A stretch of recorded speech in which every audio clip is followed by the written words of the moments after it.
Chimwa fidi ene to sompa FM and TV Nebema weni jie Eni akati apa Nebema weni jio Sabra boy mo dakini Be natural sunu die unya Nebema weni jie Nakati apa so kamu Ema akati apa Papa wa fidi ene to sompa FM and TV Why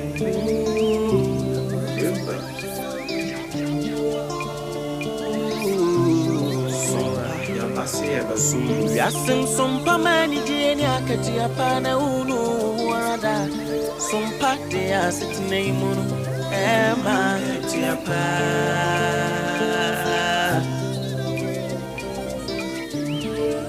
ye no mai munsam kudi munsam jina ne kasebo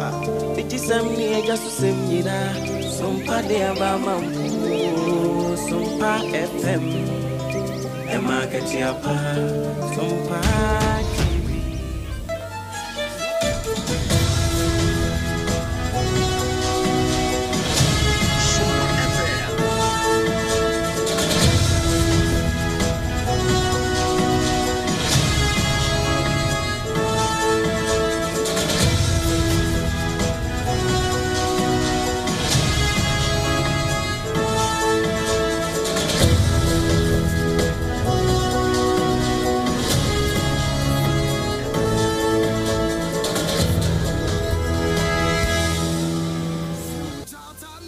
Basume kuchawansa ne de twatwo kura enenne ensam hodo a yensan twerofo wonmanya daje atase amasemufo asem na anopei edi aso tie ne die ni wahwe no ene ede to ase sompa no nsiabre mu kase ye bon na koyejesi company limited aso yasene na yede eto awo anopei enya free sompa 106.5 FM ye yenkran se sompa na koyejesi kase ye bo a enam sompa 93.1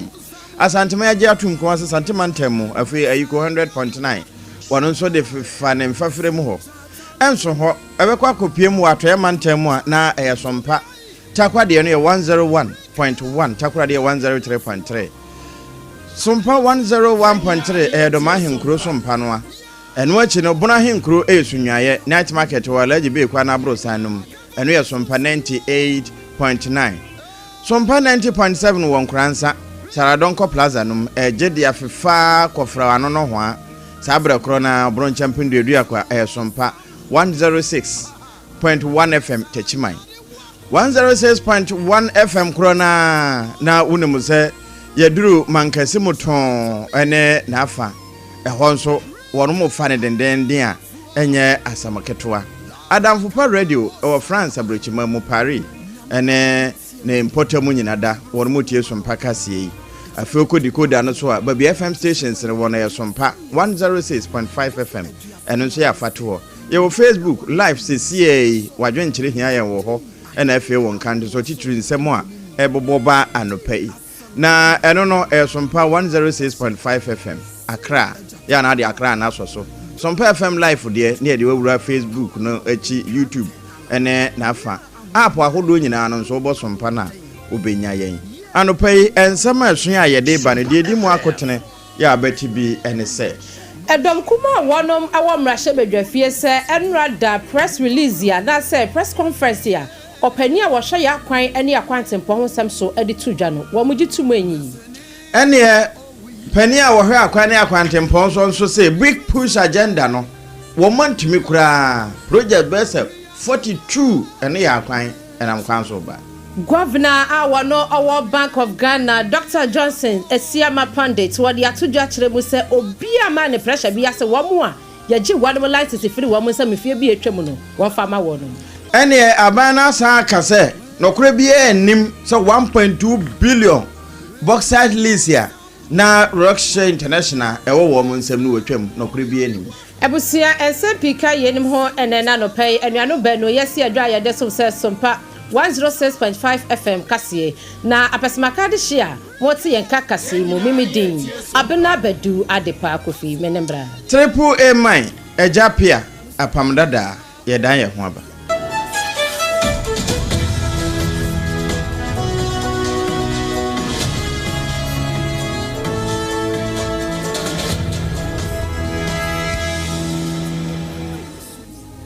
afe ensam no yanye brena yentutu ne sire na basa emfa mawe ye kwaso afo a wono ne hwe yakwan ne yakwantempon ho nsam so e wa aban mu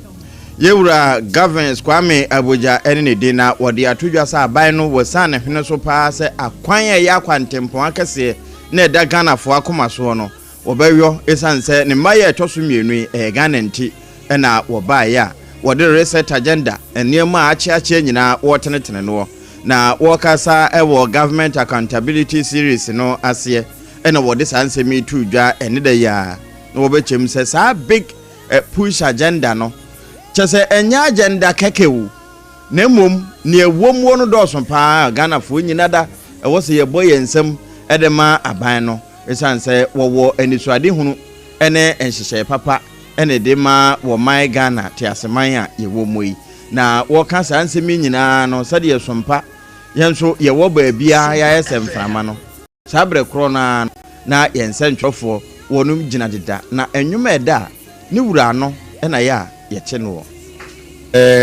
Other thing we did was to basically focus on the flagship projects that the president promised in our manifesto, which is the big push. In the past, what would have happened was government basically saying we are going to do big push project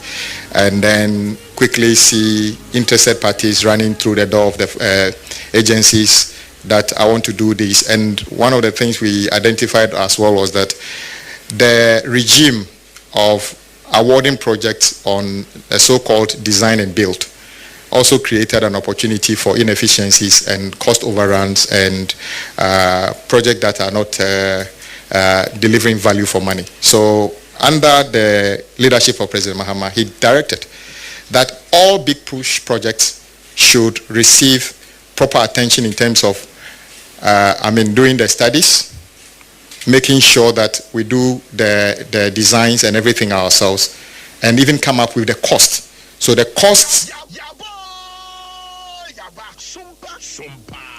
one soafo a wohwe wo man Ghana yakwane yakwantempon ho nsem so yewura governance kwame abuja ene kasa wo government accountability series nase na onyonyamfo Dr. Gavins Kwame Agbeja wadasu ejinamu bio na enra ebreja se omampani ye se government accountability series wanom ehase ene adwuade bia wanom hyase adwuade ukwade fiada na wanom gusu a wamudi wanom adwuma emu bio ene wadi tu dwa sei aban dada meche na nadodan kwa ekufo ado Ghana mampani dada na ban so no akwan be se 10,000 kilometers abrofo kwansini ya wanom ese wamo ye no sebisebio wase nukura bia enim na obubu mu asa wohwemu afimpi no ene edu enson 2017 eba ebesi 2024 no wanom de omutumi ya wanom complete ye 13,000 kilometers na yemu ene wo chechensemu akosi ase na wei edom kuma wanom omra hye bedwafiase Ora Gavins Kwame Agbeja ensemu a wo kan die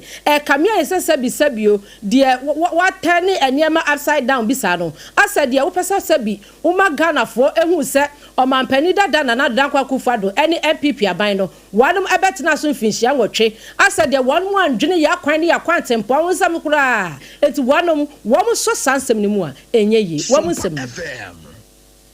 The minister claims that President Akufo-Addo's widely acknowledged achievement of constructing over 13, he mentioned 10,000, but the original figure is over 13,000 roads, is a mirage because he did not see any such roads during his recent tour. This is not only disingenuous, but gross attempt to politicize hard facts. Let us put the matter on record, set the record straight. Between 2017 and end of 2024, the Akufo-Addo administration undertook road projects totaling 13,624 kilometers. This is in clear contrast to the 4,636 kilometers executed under the Mills Mahama administration 8 years. These over 13 kilometers comprise new construction, asphalt overlays, graveling and graveling, reconstruction, partial reconstruction, upgrading and rehabilitation work. These facts have been presented repeatedly, yet the Honorable Abuja continues to ignore them. Natural said ya badada no eye ne de kamia ye sesese wosoani a wohye ya kwan ene ya kwatempo ho ensem so ononyamfo Gavins Kwame Agbeja asa de wahunu na figures ya wono ankasa pe ene wakeka abomu a edom kuma wonom ewo mrahye bedwafie anye antum yi ene yenye free eno so a yenwura foforo mu na yeda so a wa ban mu so afo no hwe ye kwaye agudi ahodo ye wo mu ho nsam so yewura imana makofi bua na pani yakasa wo se ebinom de nenam ya wontimi enkan nyi donkuma no mfiri mu ewo mrahye bedwafie kire se 1.2 billion bauxite deal na Rockshire International wonmonsa ne hye aban yi baaye no watwam ekama isa APAM DADAA na preso na wonmo ye sa hye no nyina na ne nkasa mu no na ode tudwa kyese no kure bie nim ne mpo womo parliament a womo sesi eba asetena ya womo hwe nkrata ahodo ewo ho de wo so wonmo to aso de wo hwe a emwa Ghana fo ese wombo tugo kura no enya de a bibia etese bia akura ba beto wonim ana wonmo ahia no na kampese womo ahwema hunu ne ewum ato atwene ana se wama agina enenti se ebinum de nenam na womo ka ho asem a amanfo tie womo ntie no wa na womo ntontwene wa saa na wo kan we no wo chese se sie wo hwe nhyehyɛ ya hodo egu apono so a good board nyina aba no womo ni swade hunu pa ne se de ye oman ne de ye agudie bia ni ho a wombe gyagyae ama apaye nkwanta akwakofa baabia akodi afoforo botom na mom ewo se ba oman no na piretwa mu na we kura wo mo kan 2019 Supreme Court kura ema ruling na sa ruling no ne nkyerɛkyerɛ mu enye de donkuma yi anasa de bi no mano a wono de ya amanyosam a wo mo ka no ene ho ewie no wo kyese se wo hwe statement no kura no a eno na asem titira na epese eka no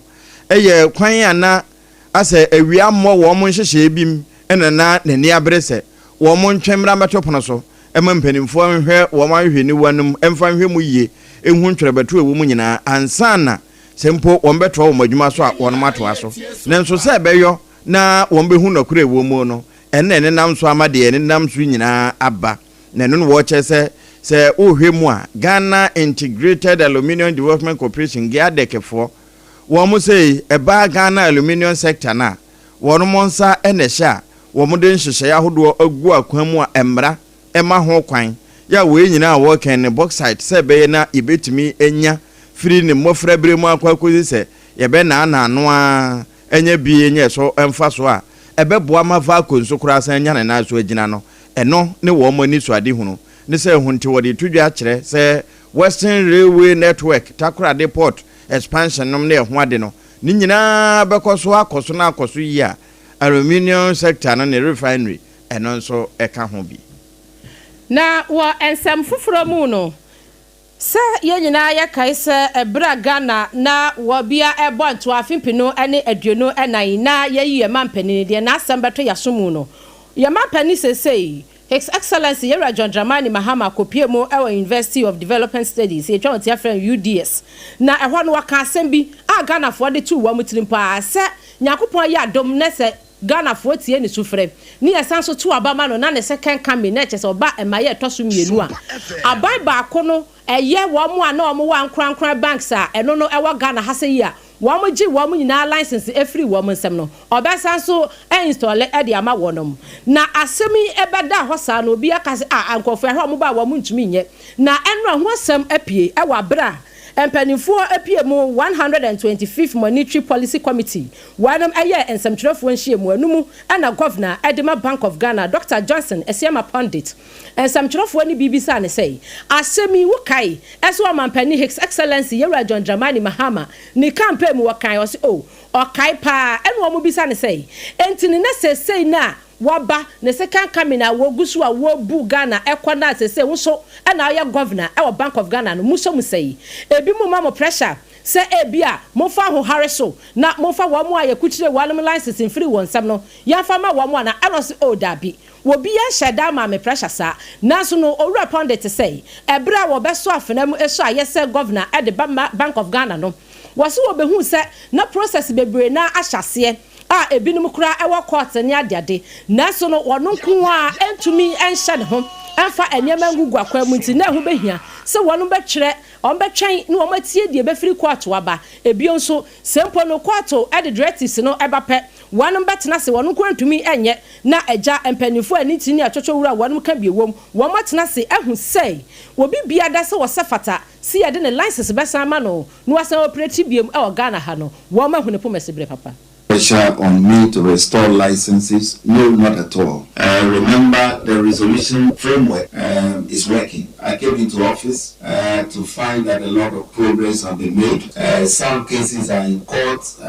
Some cases are, undergoing certain forms of settlement. And so the process is on, and we'll follow on with the process in that regard. The issue of what to do, it depends. For example, if a court, reaches a decision and instructs us to go in a particular way, the board of Bank of Ghana will look at that. But from where I sit at the moment, there's no pressure on me to restore any such license unilaterally. I have to add that. No pressure on me to restore anything unilaterally. Enti no opania wakasa ye eye owura Johnson Odehyieba Pandit wano any penny at your Bank of Ghana no wotua no enra 125th Monetary Policy Committee awanim hia ye no eno de sasemi eton sentwefo anim ene ye kwa kwatia adechie aba ye kwa akoto by elections no chine ma ne de abo o maboso awie di daada na sabra ma no gusu enipa miensa na atwe wonti ewo chine amanyoku no akwatia wo mokwa akopere se yento aba no ma ona wono monkonkɔhye akonwa na yewura NSKumi woteso no eso na eno no nipa miensen ba ko ye kane pani a wodi kan edi chiniye enim kura de akomrahye badwafie pen yewura Henry Yadom Boache yenene se Okoyo na Okoyo ene ne legal practitioner Bernard Bedi Akombedu ye friend Esquire Kennedy ho wono nso wokobi ena Erasmus Corneli yenene se asanka nso ko na Honorable Henry Yadom Boache ne nsentwerofo di nkomo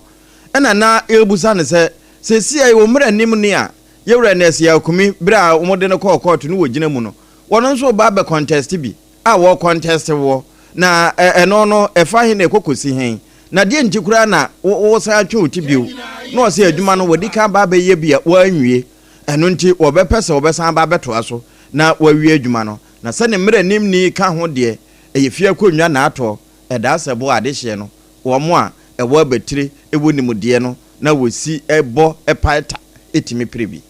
ema ehopan so se mre we bi se eso a obi a wakwanya se ono so ebeba na wabekire na dwen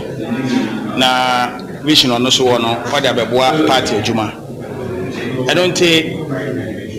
delegates no na ebekire omadwen se ene enuafo na ye kwa kansie no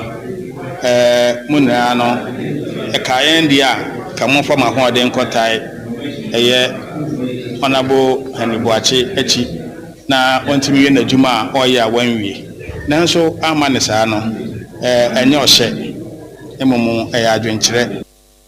enye ohye ne mom adwenkyere ewura Yadom Boache Henry wono kane na oyemrahye bedwani ewa akwatua na oba masi betu no wo se wo sanso ababiu wo ka kine ye mamiensa wono mapeke wo forms no na emrahye bedwani a wasoma de hye a wanom ewo Sunyane West abato mpesua so eye ma me Millicent yeboa amankwa ne dom boje ne so papa ne upiemu ewo Sunyane West ya wamse ma me yenye udani wuye buei na ne nyina ne se wanom se upiemu ewo odumu ase efri odumu ase runabout wa ekosi kane court ho no ekwakopiemu ewo fiapiri no wamse na ekwan no sebisabio na pratetia pansam na yese kontebe na wamse sese no mama Millicent yeboa amankwa wamrahye bedwani adamenti wamaguni na atfat wama ye ni se tum sham adehye no boje ne so na kwa na de nenye ugura mkura firaka kana obi na sepem for branch ma onu ho no na se de se na okwa akọ de se na ma ye ni se ama ye na de ye beda o ma na nye we nko ya ka no ne dọfo ya ka no dọfo ba because ugura mantam ne san sama fa na ko nyina enye e di se on be boy sa de a omonye sa ama ye na yes so you say no ma say so ya ba e Ghana because they say the higher have ye ho kire ye ma no de nye mo de yenka say enye eye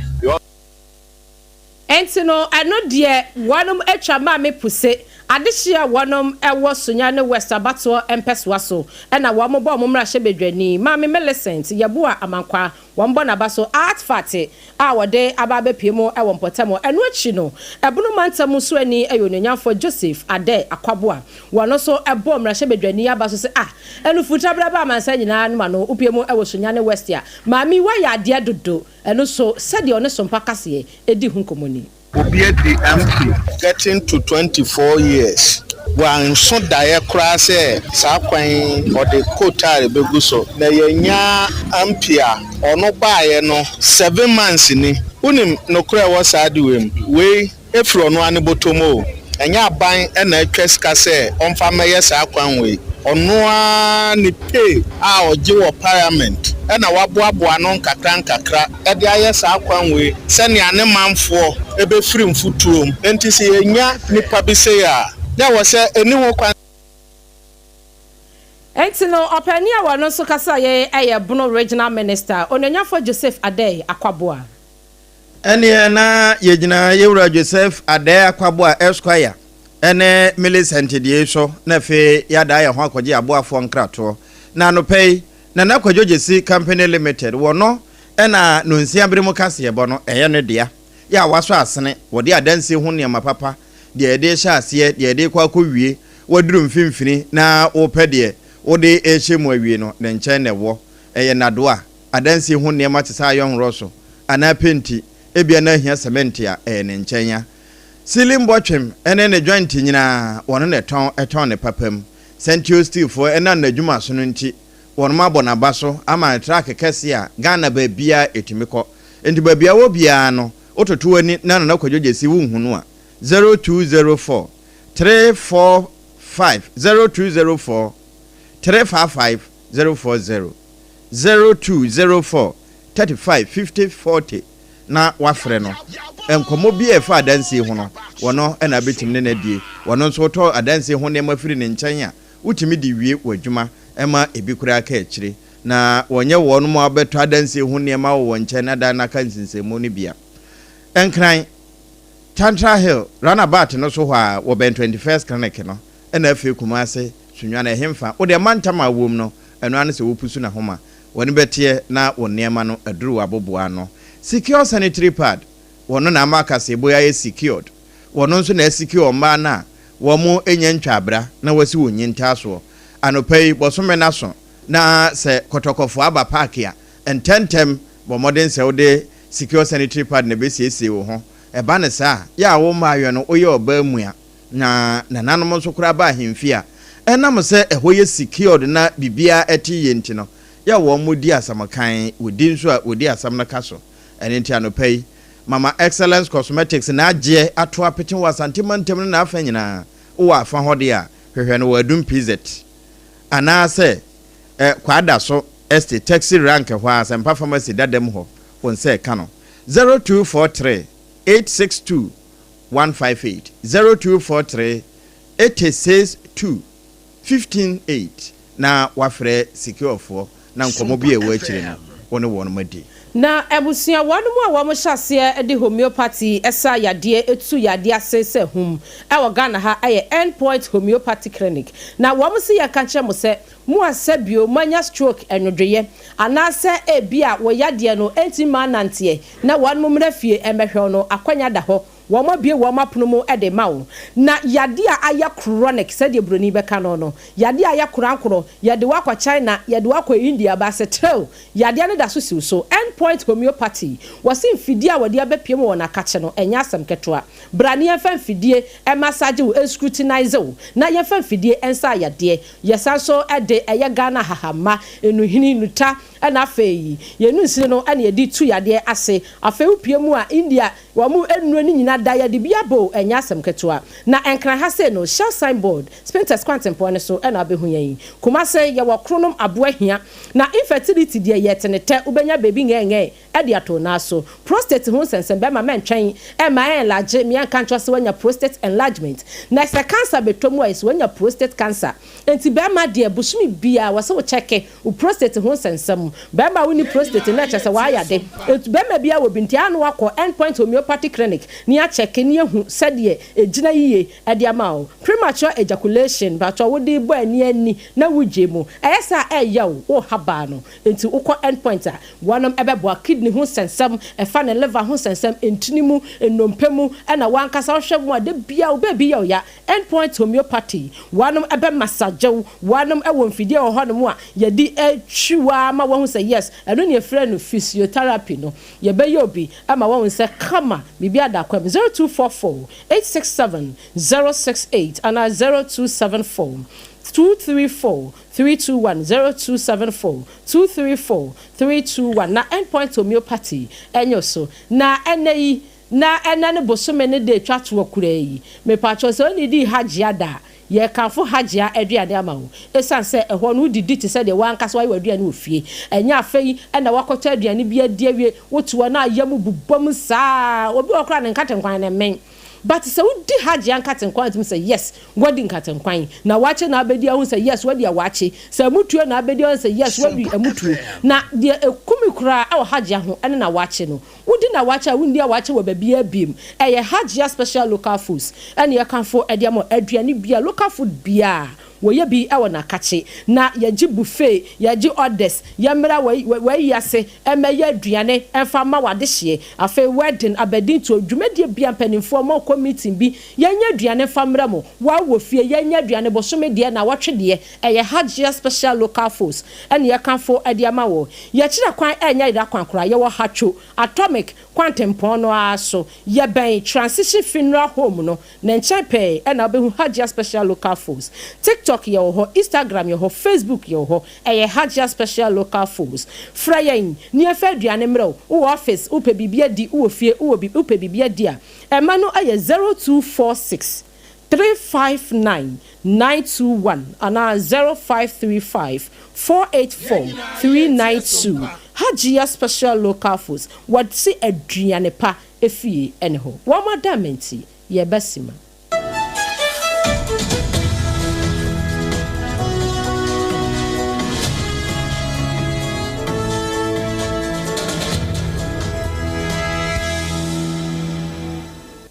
Munde dinam se menya foreign call. Hello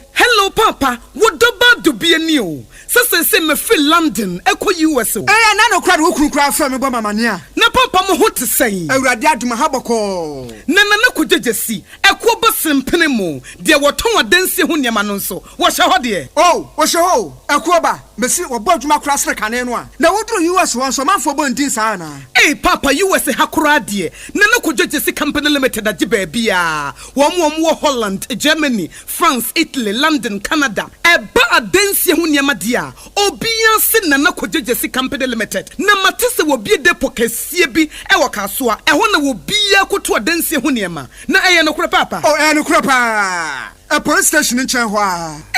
akuo ba sempre mo no onye mereda hwe we kura no miensamua ene wo bia nfoforo yawo ba ko abu akwase paase kumase ene ba ko so pokura se nkran ha obia se na kodjejesi eye bemaba e wo adanse mu woton cement iron rods banding wires enadua plywood and just de board dance te se bibia de hye adanse ase de ko wie depo no nyina nso eye tufo bo wodu kuka mu a wodu kodja free Akra we Kaswa Depo, any pokrasi de no kraton chanya. Was our boo Akoteman, Tantra Hill, Iron City, a man from. Was some beer depo Kasianso our Koshiman, Kumasi Sapasi de Porokra dan Chanya, a Biswa Magazine Road, head office no. Were beer depo Kasianso, our da dientem, a Joshua Accra Road, from a swan opposite Alaji Celia, and Papa Meboshan. Tanoso, Breman, and a month room. Numbers of man for the fray 0244 313 752 and 0244 41 93 93. Nana Kojesi Company Limited. Hey, Kuaba Simprimo. Endpoint Homeopathy Clinic. Ghana had the Obian himself a prostate. Na baby omutibi screening. Emma Huni ye etuasia. Na a Endpoint Homeopathy Clinic. Anasa a kidney, a liver problem. Wofa baby and ajujo. Na the friend premature ejaculation. No, bear maybe a one would offer quaquisia. As a wood dinner huagro. As a wood tonte. Any ebra Endpoint Homeopathy Clinic. Na yamuao. A man mema mopa wo. A Endpoint Homeopathy Clinic. Wamu de mufua. Yari bia infections bi na wo ho. Anase bia wo sha wo fa baby na ajujo. Kidney problem, prostate die. A Endpoint Homeopathy Clinic. Kuma se ubehu Endpoint Homeopathy Clinic. Ewo kronoma boy here. Ena Accra hanso so die. Wo mu gina mu ankasa. Ewo Spinters baby friend share signboard no. Hudru na ubusasa wo pe Endpoint Homeopathy Clinic. Obia ebechro. For Endpoint ewo 0244867068 and 0274234321. Endpoint Homeopathy Clinic. Wamu de mufua.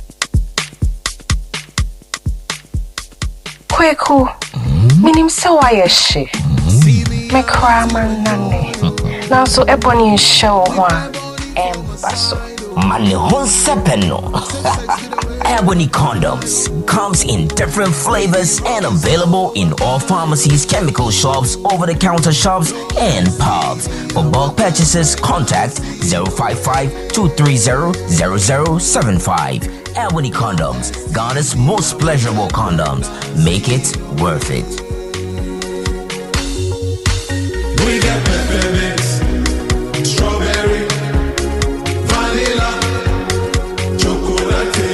We got peppermint, strawberry, vanilla, chocolate. It only the humans are condom. The condom mulia then it's not on, but Ewra, me pacho bra na me hwa de wo bag ni. Bra, aden, enen so biem. Hey, time heba me hye ya me ka se yi ba akun, ani wo yi me yensen. Bra, sanya time heba me hya, esia gyimi ni me fiefo enya de abako ebeso yen. We de udi se ofa ni nyina. Time heba me hya, me ka se me di wa dance ya heaven ene de me kwa akopie. Enti se malaria, we draw ne time heba mixture. Enye enunku o, de nanum ato a wontimi ani die no. Time heba mixture duro no ene ye ma wo. Oba a wafa afuro de wo ma akwada anofo. Ene akwada woni mfie dumienu entimi num aduro yi bi. Se obeto aduro yi bi anoma, hwe se wakọ hospital anase lab am ye hu se wo atridie malaria yi bi ansa. Se o petam heba misha enu dudu atu a, fo ani kire KNG Herbal Center ewo Emrom Abidjan House ana ba akoso wo atonsu Monaco Junction. Eno echi obenya bi atowo over the counter medicine sellers. Eni herbal shop dodo na emu. Fre 0244417669. Kayo set time no TIME time herbal mixture afi malaria fever bi adani ziba ewo munu betu akọ. FDA agi adwade nkratuo yi atum. Afedi sompa no trendy o. Sompa is trending and trending and trending.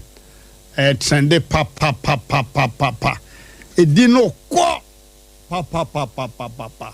Enti ya declare say sompa is no more a new station. Enye new kra. Because ure mu sesi an odna bebe ya haja bebra to agu ure mbabi kra. Sia. Ayasem haja bebra to agu.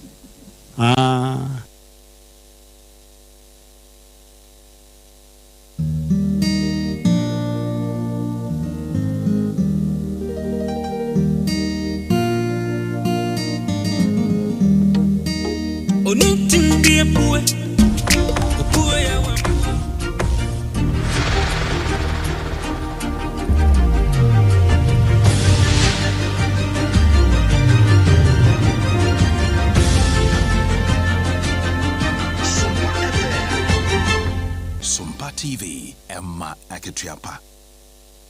Hey, Emma Akatuapa mpa na anopai ma memfo nwron wa America mamu. America mampani Donald Trump ede sikatoa hodo bi atotototo wo mo ya man eba ne mamu wono befa ade ko ana wode ade ba ebeton na eno na man bi te se Chile, Canada, Mexico wo mu nyina ni abre se ne sikatoa no so 50% aden wo mpese wo mu gudwa no na yenkudwafo nso enidwa Robert Friedland where sikani pa wa America mamu na wono nso eba ebiti se endade dwuma no mo ahodo kopa nom ne ade wokra papa na wode ye adwuma se electric wosanso ede ye mice nom ne ade nti se ukọ America Vancouver based Ivanhoe Mines and Ivanhoe Electric sa Robert Friedland dia and Robert say Trump adwene ya adwen papa opese ode chechera America ema America nya bambo kese pa ebasika mu ene wiase nyina adwadie mu a ni se hu nti wonde bebo ne nsem ede ama America mampani se woye tibre kese ya wodwene adwen papa ede madaache ni se hu nti wonu me kasa hu ni nyina no koto da ho abobu eno nso de wo mu ka enkomrem na de ntia wo ka sa ne se wono kanafe wo hwe sika pa wo mu piae ede kra copper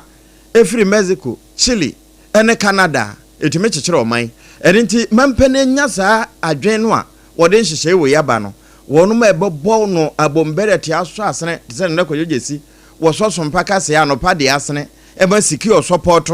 na ni nyina echi no uhu se Hajia special local foods edi aduane panso aso asene bie na enso ho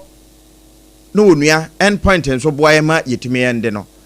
obi ama aboso nta Trump achi na nisu ade hunu no eye papa Abusua yenyina yeso na no sia bremo kasia ye de somo ewo sompa 106.5 FM across no yemuni ko mu sen epensa fei eno waso wafidi a ensemo a yedidi wontua no ebi NSA emrashe bedwani a wo Sunyane West ma me Millicent ye boa amankwa na de hye abọ na baso efa atfatia wode apiemo ewo potem ho ene big push no yero governance Kwame Abogya se entimi kura akwan be se aduanan mienu ye damanfo akoma so de se tie bia ebetumi na akwati abato no kinefo yi nipa miensa ya wo mokọ akopre kane mrashe bedwani Henry Adomboache waka ho bi na governor Edema Bank of Ghana Owura Pondit wakasa kire mu se obia ma ne pressure se bank ya wanomje wom lansese efi wonsam no wonfa wo mo gire court ene betire we ni afoforo na nakwajoje company limited ko baje simpremo woso yasena no pay ma eye secured and secure sanitary pad nti na wonua ye de to awo esanse obedidi udidi Hajia special local foods endpoint homeopathy clinic nti ye de kase no esie na efa ye nkrabata ahodo a ewo man mu baabia ne amanone ne Facebook no so waken kamfo ne AAA mine eja pia APAM dada anope menenu yaba abena bedu adepa kofi ye ko na fe ye de Ghana today abeto house sesi ye